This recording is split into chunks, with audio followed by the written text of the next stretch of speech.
రజని మాజీ మంత్రి విడతల రజనీకి సంబంధించి హైకోర్టు ఒక కీలకమైనటువంటి ఆదేశాలు ఇవ్వడం జరిగింది. ఢిల్లీ కోటి అనేటువంటి ఐటీడీపీకి సంబంధించినటువంటి కార్యకర్తని వేధింపులకు గురి చేసినటువంటి కేసులో ఆమెకు సంబంధించి విచారణ చేపట్టాలంటూ కూడా పల్నాడు జిల్లా ఎస్పీకి కూడా ఆదేశాలు ఇచ్చినటువంటి పరిస్థితి ఉందనే విధంగా కూడా ఢిల్లీ కోర్టు చెప్తున్నారు. అసలు ఏం జరిగింది, ఆయన హైకోర్టుని ఎందుకు ఆశ్రయించడం జరిగింది అనేది మనం మాట్లాడేటటువంటి ప్రయత్నం చేద్దాం.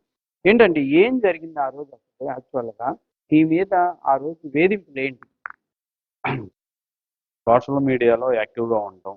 తర్వాత తెలుగుదేశం పార్టీ కార్యక్రమంలో ఏ కార్యక్రమం వచ్చినా ఐటీడీపీ సభ్యులు కానీ మేము కానీ కుర్రాళ్ళు ఎంతో చురుగ్గా ఉంటుంటే ఒక దురుద్దేశంతో మమ్మల్ని కావాలని నన్ను అరెస్ట్ చేసి 5 రోజులు నిర్బంధించి కేఎస్ సూర్యనారాయణ అక్రమంగా అరెస్ట్ చేసి 5 రోజులు నిర్బంధించి విశిక్షణ రహితంగా దాడి చేసి కొట్టి కొట్టింది విడదల రజనీ మంత్రి, ఆ రోజు ఎమ్మెల్యే తర్వాత మంత్రి, ఇప్పుడు మాజీ మంత్రి విడదల రజనీకి లైవ్లో కొట్టి చూపింది. హెడ్ ఫోన్స్ పెట్టుకున్నల్లా ఆమె చూడటం నేను చూసాము. ఆ తర్వాత అదే రోజు పక్కనే అంబేద్కర్ భవనం ఉందండి.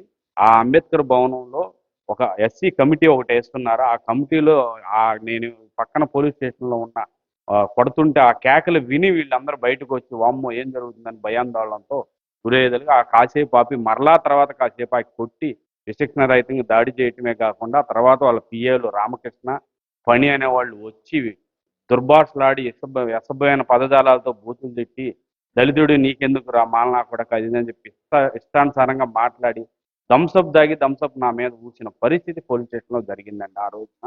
కనీసం తర్వాత ఆ కేసు గురించి వివరాలు ఏదన్నా చెప్పినా ఎవరు ఆలకించే పరిస్థితి లేదు.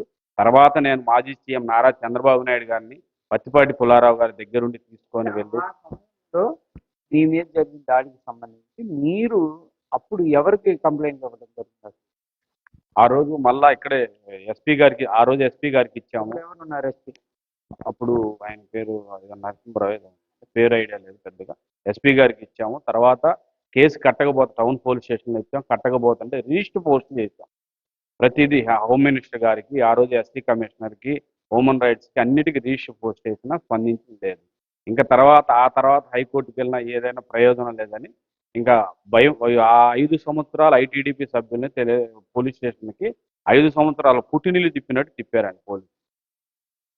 ప్రధానంగా ఈ కేసుకు సంబంధించినటువంటి అంశం ఒకసారి పరిశీలిస్తే విడుదల రజని గతంలో నిజంగానే ఇలాంటి పరిస్థితి ఉందా అనే విధంగా, అంటే ఆమె చెప్పేది ఏంటంటే పూర్తి స్థాయిలో చిలకలూరుపేట ప్రజలంతా నా పక్షానే ఉన్నారు అంటున్నారు. మరి మీరేమో ఇలాంటి ఆరోపణలు చేస్తున్నారు. ఏ విధంగా చూడొచ్చు ఇదంతా? ఆ చిలకలూరుపేట ప్రజలు ఆమె పక్షాన ఉంటే 6 నెలల ముందు పారిపోవాల్సిన అవసరం వారికి లేదండి. ఈ రోజుకి వారి సొంత కార్యకర్తలు ఆమె వెనుకడికి నడిచే పరిస్థితి లేదు. వైసీపీ నాయకులందరూ మళ్ళీ వచ్చింది చిలకలూరుపేటకి దరిద్రం పట్టిందని చెప్పి వాళ్ళ నాయకులే మాట్లాడుకునే పరిస్థితి. అయితే చిలకలూరుపేటలో ఆమె అధికారంలోకి రావటంతో దాచుకోవటం అనే పదాన్ని ఊత పదంగా వాళ్ళకి వాళ్ళ కార్యకర్తలకి అలవాటు చేసి ఎక్కడ పట్టిన అక్రమ సంపాదన ఏ విధంగా దోచుకోవాలి, ఏ విధంగా దాచుకోవాలి అనేది లక్ష్యంగా చేసుకొని వేల కోట్లు సంపాదించి వేల కోట్లు వెనకేసుకొని దాడి జరిగింది అంటున్నారు కదా. నిజంగానే ఆ రోజు మీరు చూసారా? విడుదల రజనీకే ఫోన్ చేశారు వాళ్ళు? చూశాను. సూర్యనారాయణ గారు వీడియో కాల్ చేసి నన్ను కొడుతుంటే చెప్తుంటే బాగా దెబ్బ తగిలి ఏడుస్తుంటే నడిపించారు అటు ఇటు. ఆ నడిచే క్రమంలో ఆ రూమ్లో కొద్దిగా సైలెంట్గా ఉంటే శబ్దం వస్తుంది. ఏందా శబ్దం వస్తుందని ఇటు చూడంగానే ఆ ఫోన్లో ఆమె హెడ్ ఫోన్స్ పెట్టుకొని అలా చూస్తుంది నన్ను.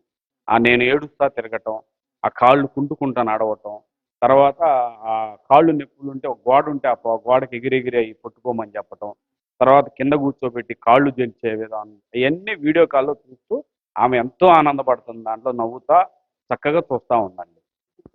మీరు ఏం కోరుతున్నారు? ఎవరెవరి మీద కంప్లైంట్ రైజ్ చేయడం జరిగింది? నేను మాజీ మంత్రి విడదల రజని, ఆ రోజు నన్ను కొట్టిన సిఏ సూర్యనారాయణ, పిఏ ఫణి, రామకృష్ణ, వీళ్ళ నలుగురు మీద కేసు కట్టమని, వీళ్ళ నలుగురు నన్ను బాగా ఇబ్బంది పెట్టారు కాబట్టి వీళ్ళ నలుగురు మీద కేసు కట్టమని నేను కోరుతూ టౌన్ పోలీస్ స్టేషన్లో కూటమి ప్రభుత్వం రాగానే టౌన్ పోలీస్ స్టేషన్ వారికి తెలియపరిచాను. పట్టించుకోలేదు. ఎస్పీ గారి దగ్గరికి వెళ్ళి గత నెలలో 11వ నెలలో 13వ తారీఖు వెళ్ళి కంప్లైంట్ ఇవ్వడం జరిగింది. పత్తిపాటి పుల్లారావు గారికి కూడా తెలియపరిచి సార్ ఇట్లా చేస్తున్నాను, ఇట్లా జరిగిందంటే నీ వెనక నేను ఉండా చూసుకోమన్నా. తర్వాత నారా చంద్రబాబు నాయుడు గారి దగ్గరికి వెళ్ళాను. తర్వాత లోకేష్ గారి దగ్గరికి వెళ్ళాను. అయినా ఇక్కడ కేసు కట్టించమని ఎస్పీ గారు చెప్పినా పట్టించుకోకపోతే ఇంకా నేను హైకోర్టును ఆశ్రయించడం జరిగింది.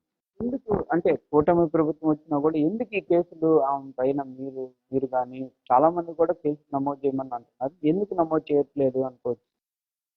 అంటే ఆమె అవినీతి కూకటి వేళ్లతో పీకటానికి అన్ని రంగం సిద్ధం చేసుకున్నారనేది అధిష్టానం నుంచి వస్తున్న ప్రశ్న. ఆ ప్రశ్నకి కొద్దిగా వెయిట్ అండ్ సీ, మొత్తం ఎలా చేయాలా, ఒక పద్ధతి ప్రకారం పోదాం. వాళ్ళలాగా అక్రమ కేసులు వద్దు, నిజంగా ఉండా కేసులు పెట్టుకొని చేద్దాం.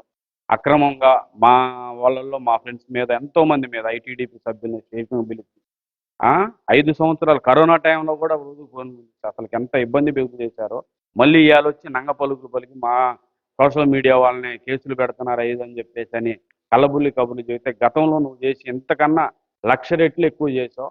అసలుకి ఎంత భయభ్రాంతులకు గురి చేశారంటే మా కుర్రోళ్ళు అయితే కనీసం బజారుకి రావాలన్న భయపడే పరిస్థితి ఆ రోజు పోలీసులు తీసుకొచ్చారు. మరి ఇప్పుడు చూస్తే మన పల్నాడు జిల్లాకు సంబంధించిన ఆశాబెట్ట జైలు దగ్గర కూడా వెళ్ళి ఆమె వ్యాఖ్యలు చేయడం జరిగింది. సోషల్ మీడియాలో పోస్టులు పెడితేనే అరెస్ట్ చేస్తారా ఏంటి అరెస్ట్ ఎలా చూడొచ్చు మీ మీద కేసుకి ఈ కేసు? అంటే వాళ్ళు చేస్తేనేమో సంసారం, పక్కనోళ్ళు చేస్తే విచారం అన్నట్టు. వాళ్ళు ఏ విధంగా ఎన్ని కేసులు పెట్టారో, కనీసం వాళ్ళు 5 సంవత్సరాలు ఎన్ని కేసులు ఏ విధంగా పెట్టారో లిస్టు తీయమనండి. మా లిస్టు తీయమనండి 7 నెలల కూటమి దాంట్లో. ఎవరేందని కంప్రైజ్ చేసి మాట్లాడడం పబ్లిక్గా. మీడియా ఉందని ఏది మాట్లాడినా చెల్లిద్దని ఇష్టానుసారంగా ఆమె నోటుకు వచ్చినట్టు మాట్లాడినా కానీ ప్రజలు ఇదే పరిస్థితులు లేరు. అందుకనే వారికి 11 సీట్లకే పరిమితం చేశారు. మొత్తానికైతే మీకు న్యాయం జరుగుతుందనే నమ్మకం ఉందా? నాకున్నది. నాకు ఎందుకంటే లోకేష్ బాబు గారు మాట ఇచ్చాడు, చంద్రబాబు నాయుడు గారు మాట ఇచ్చారు, పత్తిపాటి పుల్లారావు గారు ఖచ్చితంగా ఇది అయ్యే వరకు ఊరుకోనని చెప్పేసి ఆయన గట్టిగా చెప్పాడు. నిన్న ఎస్పీ గారితో కూడా మాట్లాడటం జరిగింది. ఖచ్చితంగా ఇది న్యాయం జరిగిద్దని. హైకోర్టు నుంచి వచ్చిన తర్వాత మీరు మళ్ళీ ఎస్పీ గారి దగ్గరికి వెళ్ళారు, ఏమన్నారు? అది హైకోర్టు దగ్గర నుంచి వచ్చినాక మళ్ళీ హైకోర్టు కాగితాలు, నేను వేసిన పిటిషను, అంతకుముందు ఇచ్చిన కంప్లైంట్, వాళ్ళు ఇచ్చిన రిజెక్ట్ కాపీ మొత్తం తీసుకొని ఆ రోజు మొత్తం ఏమైతే తీసుకున్నానో అవి మొత్తం మళ్ళీ సబ్మిట్ చేసి దీన్ని తక్షణమే కేసు కట్టండి, లేదంటే న్యాయ పోరాటానికి ఎంతవరకు సుప్రీంకోర్టుకి వెళ్ళడానికైనా నేను వెనకాడనని చెప్పేసి ఎస్పీ గారితో మాట్లాడి రావడం జరిగింది. ఇది ప్రధానంగా కూడా తన పైన నమోదైనటువంటి కేసుకు సంబంధించి తీవ్రంగా ఇబ్బంది పెట్టారు. ఒక పోలీస్ స్టేషన్లో మామూలుగా ఉంచడం, నిర్బంధించడమే నేరం అయితే ఆ నిర్బంధించు టార్చర్ చేయడం, దాన్ని వీడియో కాల్ ద్వారా అప్పుడున్నటువంటి మంత్రి అంటే విడుదల రజనీకి వీడియో కాల్ ద్వారా చూపించడం, చాలా అరాచకం చేశారు. పక్కన ఉన్నటువంటి భవన్లో ఉన్న వాళ్ళంతా పరిగెత్తుకొచ్చినటువంటి పరిస్థితి ఉందంటే నా పైన జరిగినటువంటి టార్చర్ అనేది ఏ విధంగా ఉందనేది కూడా అందరికీ తెలుస్తున్నటువంటి పరిస్థితి ఉందనే విధంగా కూడా పెళ్లికోటి చెప్తున్నారు. ప్రస్తుతానికైతే కూటమి ప్రభుత్వం వచ్చినా కూడా పోలీస్ స్టేషన్లో కంప్లైంట్ రైజ్ చేస్తున్నా కూడా అది ముందుకు వెళ్ళినటువంటి ప్రయత్నం లేదు కాబట్టి తాను హైకోర్టును ఆశ్రయించినట్టు కూడా చెప్తున్నాడు. హైకోర్టులో కంపల్సరిగా తనకు న్యాయం జరుగుతుందంటున్న ఆశాభావం వ్యక్తం చేస్తున్నారు. లేని నేపథ్యంలో కంపల్సరిగా ఈ కేసుకు సంబంధించి సుప్రీంకోర్టుకైనా వెళ్తాను, న్యాయం జరిగేటటువంటి వరకు పోరాటం అయితే చేస్తాననే విధంగా చెప్తున్నారు. కంపల్సరిగా విడుదల రజని, ఆ రోజు ఉన్నటువంటి సిఏ సూర్యనారాయణ, అదేవిధంగా విడుదల రజనీకి సంబంధించినటువంటి పిఏలు ఇద్దరి పైన కూడా కంపల్సరిగా కేసు నమోదు చేయాలి, వారిపైన కూడా కఠినమైనటువంటి చర్యలు తీసుకోవాలనేది పిల్లికోటి యొక్క డిమాండ్.